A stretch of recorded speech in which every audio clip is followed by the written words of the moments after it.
What are the 3 biggest myths of golf that your playing partners tell you that actually hinders your game instead of helping? That's what we're going to talk about today on Get Good at Golf. Guys, I'm James, that's Chris. Welcome to Get Good at Golf. Make sure you do hit that subscribe button if you want to get good at golf, because on this channel we help you get good at golf one day at a time.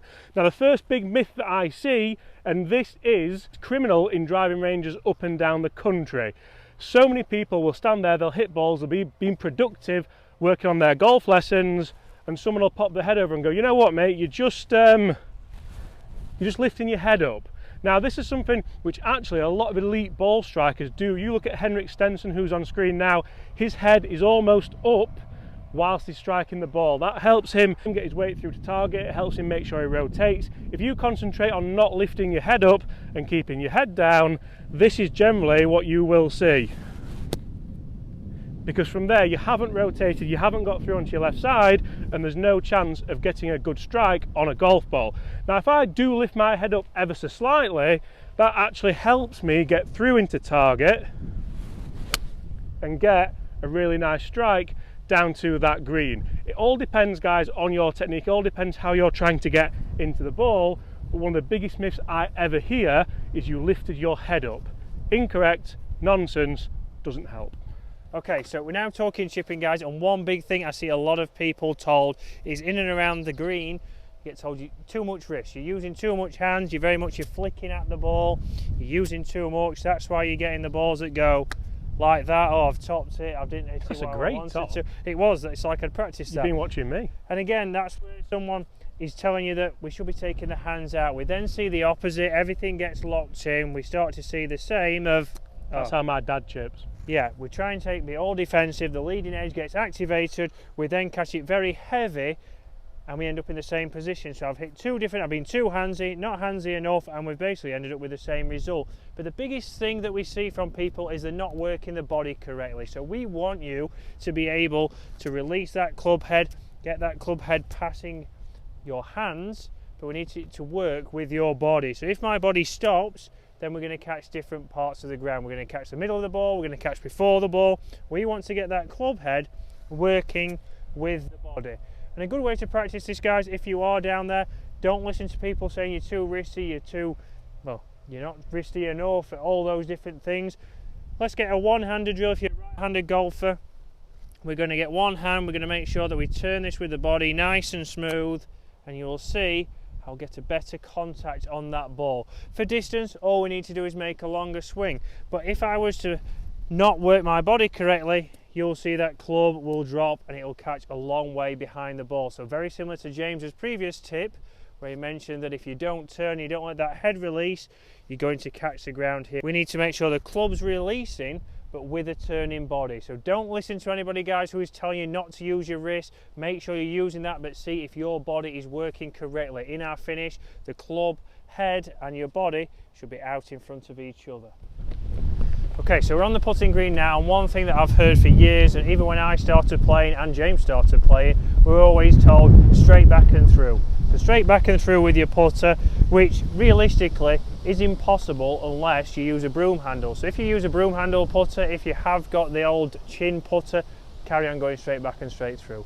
But with a conventional putter, we do have a light angle on that, and it is designed then from there to arc on the way back, arc in, back to square, and in on the way through. So we need to think about that. That's not straight back and straight through, because that would look, and a lot of people start to get their arms working off. We also start to then tilt, and on the way through we see that, and it's actually a reverse arc to try and keep it straight. So very much this way and that way to try and guide it straight.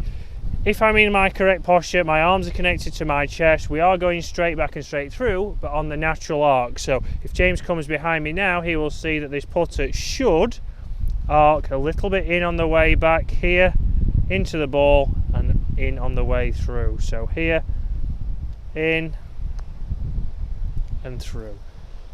Not the ideal pace for today's greens, but you'll see there perfectly, guys, that arcs inwards. We don't want to see, and a lot of people look down at your putter, you'll start to see if you're trying to go straight back and straight through, we'll be glancing across, we won't have much control on our we won't have much control on our speed and our direction.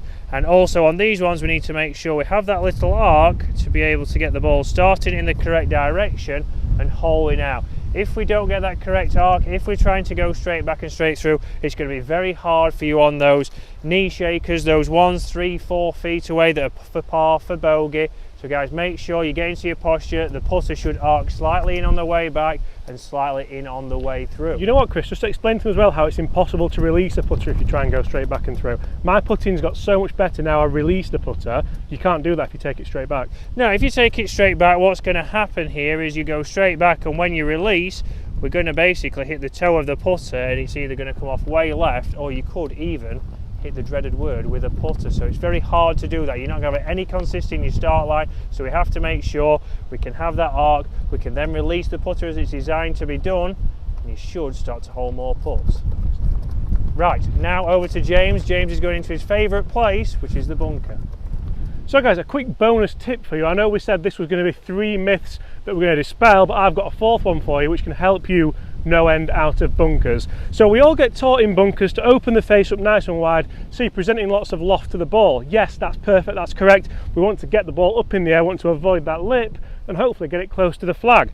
We also then get taught to shuffle your body around to the left and point the loft at target. Now that's okay, it is a little bit of a myth because then you lose control of the ball and it's not always going to set off where you want it to set off. You see, I can aim my body to the left here, have an open face and still hit it left on line there. That's not always going to help you, it's not always going to work. I've played a perfect bunker shot there with perfect distance and a perfect strike, but all of a sudden I've got 20 feet left for par.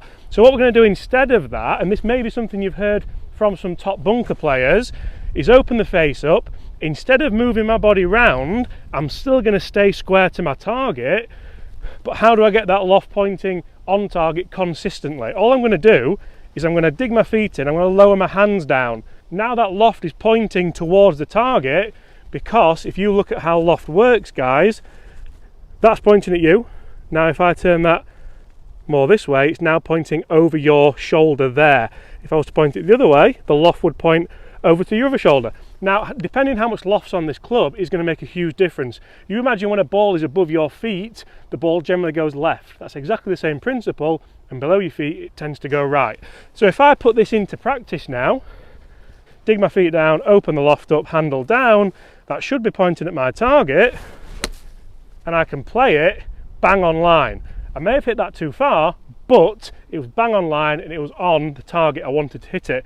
Guys, they are 3/4 myths that we try to dispel for you. Make sure you don't get caught up in rubbish tips.